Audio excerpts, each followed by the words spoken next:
Mind us going around the room and just telling me a little bit about yourselves? My name is Maria Seeger. I'm currently writing as Mia Powers. I'm working on an urban fantasy series in LA. I just realized this morning that instead of starting at the first book, I'm on the third book, so I need to go back to the first book. And I saw you at Los Angeles in 2007, I believe it was, at the one-day workshop. So Yes. looking very forward to this. Thank you. I'm Brenda, you know, and I have triplets plus one, which is always the first thing I get out of the way. I have 4 daughters, triplets plus one. And I write young adult and urban fantasy right now under the name of Lila Ring.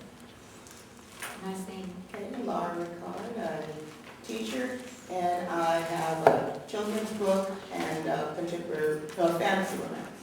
Good. Joy Hancock, I'm a teacher, and I am right now writing a paranormal time travel, and I've written different romances and children. Okay. You remind me of a good friend of mine. That's a good thing. I'm Joy Somerville, the Joy Sewing Center, and next We're the to two me. Joys. Oh, okay. Wow. I'm a teacher also, and I'm writing I guess it's historical, it's World War II story.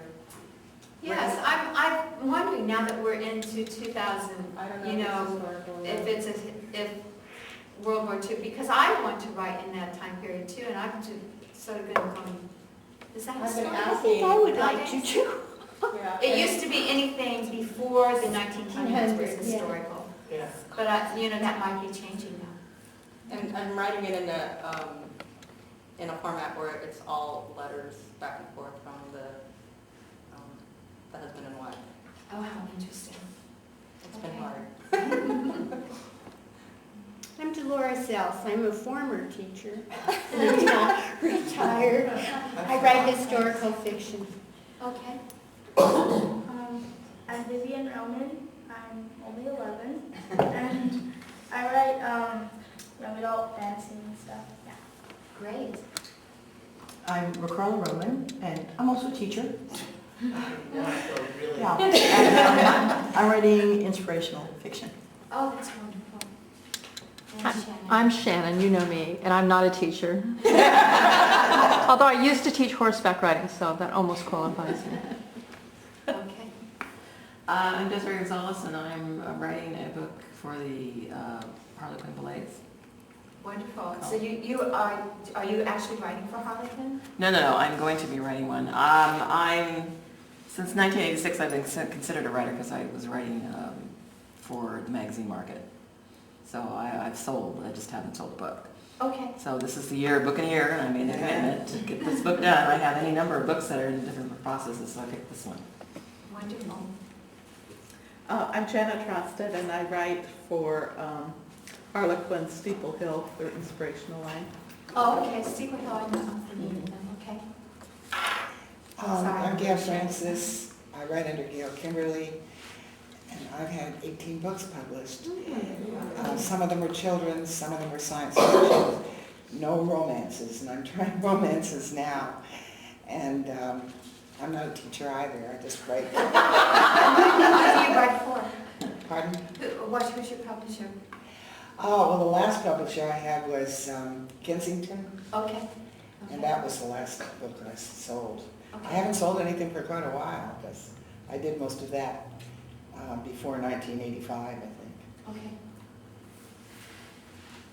I'm Allison Dion. I'm currently in banking. Don't lynch me. I'm writing a paranormal and historical. Okay. I'm Charity Hammond. I write under the name Christy Finn because I have a hockey blog under that name that people know me by. I have not published fiction, but I was published in a airline magazine for hockey in Canada.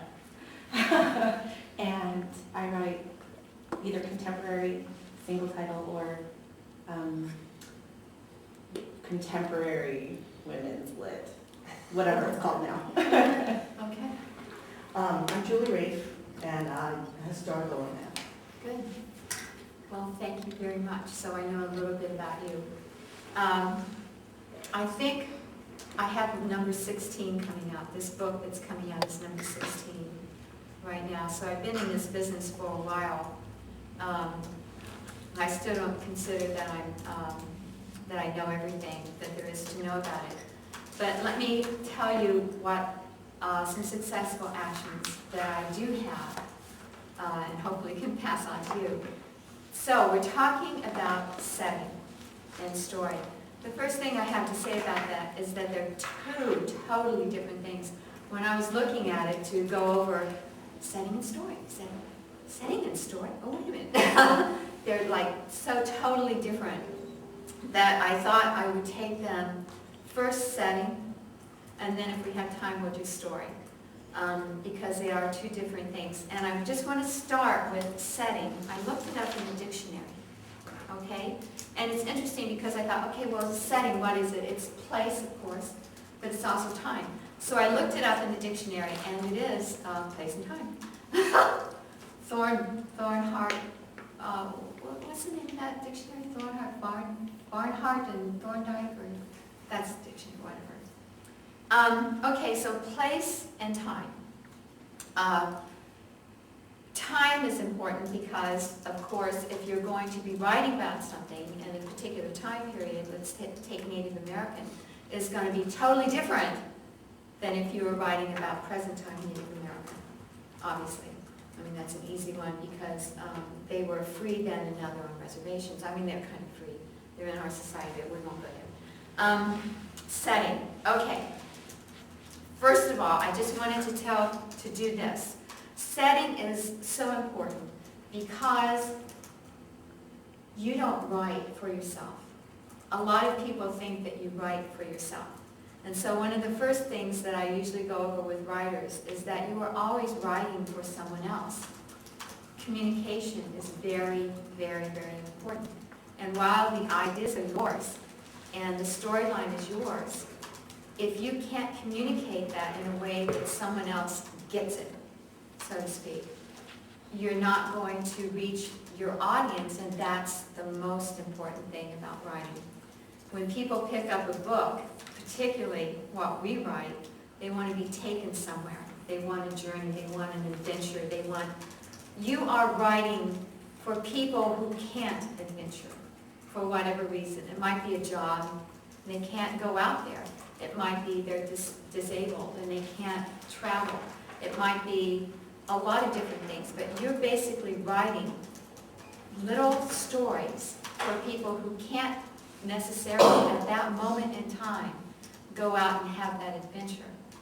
And so what you're doing is very important because it gives people a little bit of a peace of mind, it gives them some adventure, it gives them lots of different things that they can think about besides where are we going to get the next money for food? You know, how am I going to handle my kids when I don't want to take them to public school, you know, or whatever it is.